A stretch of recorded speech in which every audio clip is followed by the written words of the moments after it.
Iran Israel మధ్య మళ్ళీ ఉద్రిక్త పరిస్థితులు నెలకొంటున్నాయి. పశ్చిమాసియాలో కొన్ని రోజులుగా హై టెన్షన్ నెలకొంటుంది. ఓవైపు హమాస్ ఇజ్రాయెల్ యుద్ధం కొనసాగుతుంటే మరోవైపు ఇరాన్ ఇజ్రాయెల్ మధ్య కావింపు చర్యలు కొనసాగుతున్నాయి. తాజా నివేదికల్లో సంచలన అంశాలు వెలుగుచూశాయి. ఇజ్రాయెల్ దాడుల్లో ఇరాన్ రక్షణ వ్యవస్థ దెబ్బతిందా? శాటిలైట్ చిత్రాల్లో ఇదే విషయం స్పష్టమైందంటోంది న్యూయార్క్ టైమ్స్. ఈ వార్తలను ఇరాన్ మాత్రం ఖండిస్తోంది. అసలు తాము వైమానిక వ్యవస్థనే యాక్టివేట్ చేయలేదంటూ వివరణ ఇస్తోంది. 2016లో ఇరాన్కు S-300 ఎయిర్ డిఫెన్స్ సిస్టమ్ను పంపిణీ చేసింది రష్యా. అటు ఇరాన్ తమపై ప్రయోగించిన క్షిపణి భాగాలను తీసుకెళ్లిన ఇజ్రాయెల్ సైన్యం మళ్ళీ ప్రతీకార దాడులు తప్పు అంటూ సంకేతాలు ఇస్తోంది. గాజా స్ట్రిప్పై కూడా ఇజ్రాయెల్ దాడులు కొనసాగుతున్నాయి. తాజాగా దాడుల దృశ్యాలను ఇజ్రాయెల్ ఎయిర్ ఫోర్స్ రిలీజ్ చేసింది. మొత్తం మీద ఇజ్రాయెల్ 2 వీడియోలను విడుదల చేసింది. ఇరాన్ తమపై చేసిన దాడులకు సంబంధించిన క్షిపణి శకలాలను తీసుకెళ్తున్న ఇజ్రాయెల్ ఆర్మీకి సంబంధించిన వీడియో ఒకటి రిలీజ్ చేసింది. అలాగే గాజాపై ఇజ్రాయెల్ సైన్యం దాడి చేసిన వీడియో ఒకటి రిలీజ్ చేసింది. ప్రస్తుతం మీరు చూస్తున్న ఆ విజువల్ ఇరాన్ ప్రయోగించిన భారీ క్షిపణిని ఇజ్రాయెల్ బలగాలు తీసుకెళ్తున్నాయి. ఇరాన్ ఇజ్రాయెల్పై చేసిన ప్రతీకార దాడిలో భాగంగా భారీ బాలిస్టిక్ క్షిపణులను ప్రయోగించింది. ఎప్పుడైతే సిరియా రాజధాని డమాస్కస్లో తమ రాయబార కార్యాలయం వద్ద ఇజ్రాయెల్ పేలుడుకు కారణమైందంటూ భావించి ఇజ్రాయెల్పై ఇరాన్ భారీగా డ్రోన్లతో రాకెట్లతో విరుచుకుపడిన సంగతి తెలిసింది. ఈ నేపథ్యంలో దానికి ప్రతీకార దాడిగా ఇజ్రాయెల్ కూడా పూనుకుంది.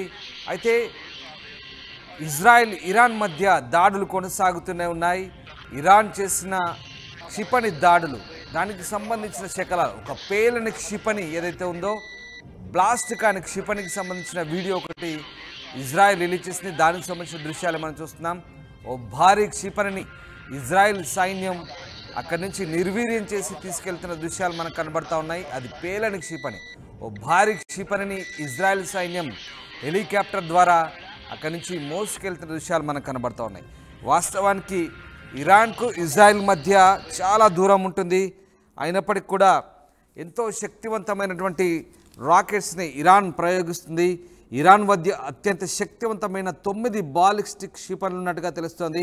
ఇవి 1000 కిలోమీటర్ల దూరంలో ఉన్న ఇజ్రాయెల్పై దాడి చేసే శక్తిని కలిగి ఉన్నాయి. నిజంగా అసలు ఇరాన్ నుండి ఇజ్రాయెల్కు 1000 కిలోమీటర్ల దూరం ఉన్నప్పటికీ కూడా దాడులను విజయవంతంగా నిర్వహించడాన్ని చూస్తే ఇరాన్ రాకెట్ ఫోర్స్ ఎంత శక్తివంతమైంది ఇక్కడ మనకు అర్థమవుతుంది. అయితే దాదాపుగా 9 బాలిస్టిక్ క్షిపణులు, అత్యంత శక్తివంతమైనటువంటి క్షిపణులు కలిగిన ఇరాన్ 1000 కిలోమీటర్ల దూరంలో ఉన్న ఇజ్రాయెల్పై దాడి చేశాయి. ఈ క్షిపణుల్లో అత్యంత ప్రమాదకరమైంది సెజిల్ అనే క్షిపణి. ఈ క్షిపణి గంటకు కొన్ని 1000 కిలోమీటర్ల వేగంతో దాదాపు 2500 కిలోమీటర్ల దూరంలోని లక్ష్యాలపై దాడి చేసింది. ఖిబార్ క్షిపణి పరిధి 2000 కిలోమీటర్లు చెప్తున్నారు. దీంతోపాటు హాజ్ ఖాసేం దాడి పరిధి కూడా 1400 కిలోమీటర్లు చెప్తున్నారు. అంటే దాదాపు 100 కిలోమీటర్ల దూరంలో ఉన్నటువంటి టార్గెట్లను ఛేదించగల భారీ క్షిపణులు ఇరాన్ సొంతం. అలాంటి ఇరాన్ అత్యంత భద్రతాపరమైనటువంటి ఆయుధ సంపదని కలిగినటువంటి ఇరాన్ ఇజ్రాయెల్పై దాడి చేయగలిగిందని దానికి ఇక్కడ మనకు ప్రత్యక్ష ఉదాహరణ. ఇరాన్ వద్ద హైపర్సానిక్ బాలిస్టిక్ క్షిపణులు కూడా ఉన్నాయి. అవి గత సంవత్సరం ఇరాన్ తన స్వదేశీ హైపర్సానిక్ బాలిస్టిక్ క్షిపణులను పరీక్షించింది. ధ్వని కంటే 5 రెట్లు వేగంగా ప్రయాణించే వాటిని హైపర్సానిక్ క్షిపణులు అంటారు. ఈ క్షిపణులను వాటి వేగం కారణంగా అడ్డుకోవడం అసాధ్యం. అయితే ఇజ్రాయెల్ దగ్గర ఉన్నటువంటి అత్యంత ఆధునిక టెక్నాలజీతో ఇరాన్ క్షిపణులను అడ్డుకోగలిగింది. దీనికి సంబంధించిన దృశ్యాలే ప్రస్తుతం మనం చూస్తున్నాం. ఇక ఇరాన్ దగ్గర అణుశక్తితో రూపొందించిన క్రూయిజ్ క్షిపణి కూడా ఉంది. దీని పరిధి 3000 కిలోమీటర్లని చెప్తారు. ఇరాన్కు డ్రోన్ల ఆయుధ కారాగారం కూడా ఉంది. అదే దానికి సంబంధించినటువంటి కారాగారం సమీపంలోనే ఇజ్రాయెల్ దాడి చేసిన సంగతి తెలిసిందే.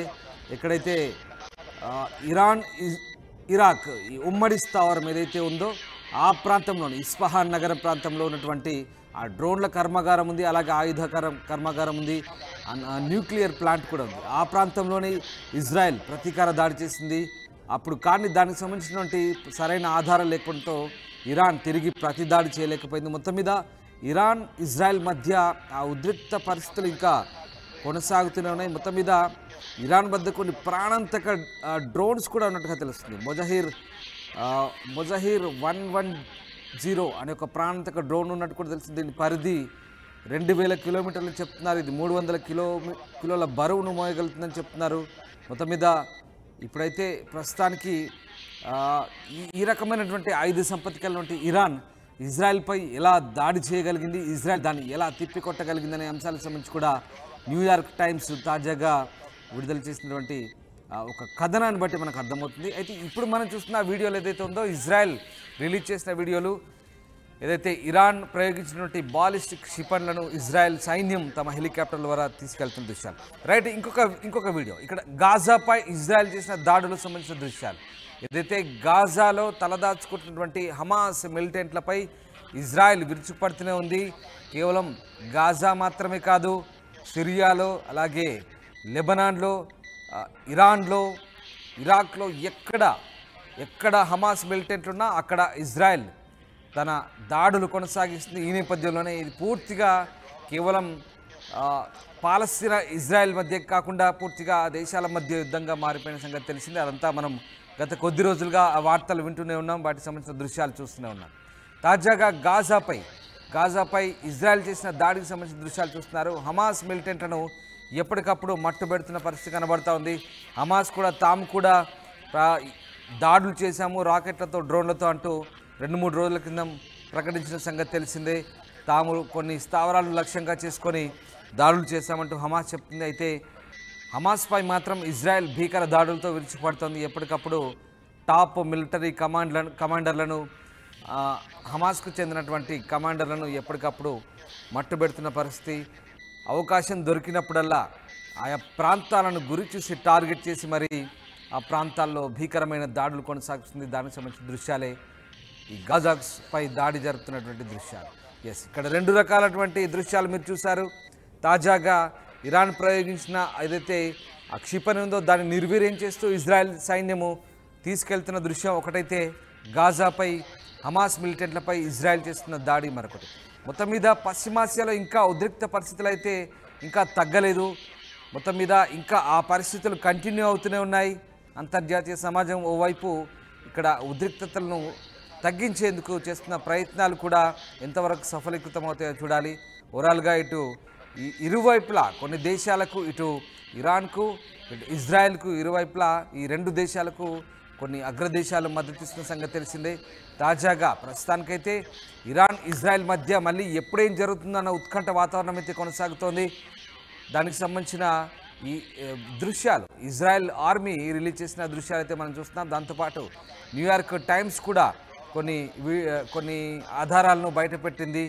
మొత్తం మీద ఇరాన్ డిఫెన్స్ సిస్టమ్ అయితే పూర్తిగా దెబ్బతీయగలిగింది ఇజ్రాయెల్ అంటూ న్యూయార్క్ టైమ్స్ చెప్తుంటే, అలాంటిదేం లేదు, తాము అట్లాంటి దెబ్బలేం తినలేదు, అంత భారీ నష్టమే వాటిల్లలేదంటూ ఇరాన్ చెప్తున్న పరిస్థితి.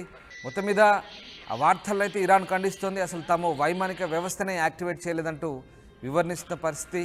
అయితే శాటిలైట్ చిత్రాల్లో ఆ విషయం చాలా క్లియర్గా ఉందంటూ న్యూయార్క్ టైమ్స్ చెప్తున్న పరిస్థితి. ఇజ్రాయెల్ దాడుల్లో ఇరాన్ రక్షణ వ్యవస్థ దెబ్బతిందా అనే సందేహాలు అయితే దీని ద్వారా వెల్లువెత్తున్న పరిస్థితి కనబడుతుంది. ఏదేమైనప్పటికీ కూడా మిడిల్ ఈస్ట్లో అయితే ఇంకా ఆ టెన్షన్ అయితే కొనసాగుతుంది, ఆ ఉద్రిక్త పరిస్థితులు అయితే కొనసాగుతున్నాయి. ఎప్పుడేం జరగబోతుంది, ఎప్పుడేం జరుగుతుందనే ఒక భయంకరమైన వాతావరణం అయితే ఇంకా కొనసాగుతుంది. బట్ ఇజ్రాయెల్ మాత్రం హమాస్ను వదిలిపెట్టడం లేదు.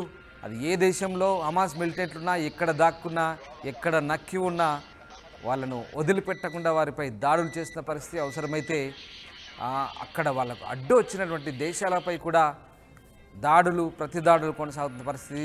ఆ పరిణామ క్రమమే ఇక్కడ ఇరాన్ ఇజ్రాయెల్ దాడికి సంబంధించినటువంటి యుద్ధ వాతావరణం. ఇదంతా గత కొద్ది రోజులుగా జరుగుతున్న సంగతి తెలిసిందే. మరి ఏం జరగబోతుంది, ఇంకా మిడిల్ ఈస్ట్లో ఉద్రిక్త పరిస్థితులు ఎప్పుడు చల్లారుతాయి, ఎప్పుడు దీనికి పూలి స్టాప్ పడుతుంది అనే అంశాన్ని మాత్రం ఇంకా ఉత్కంఠ రేపుతారు.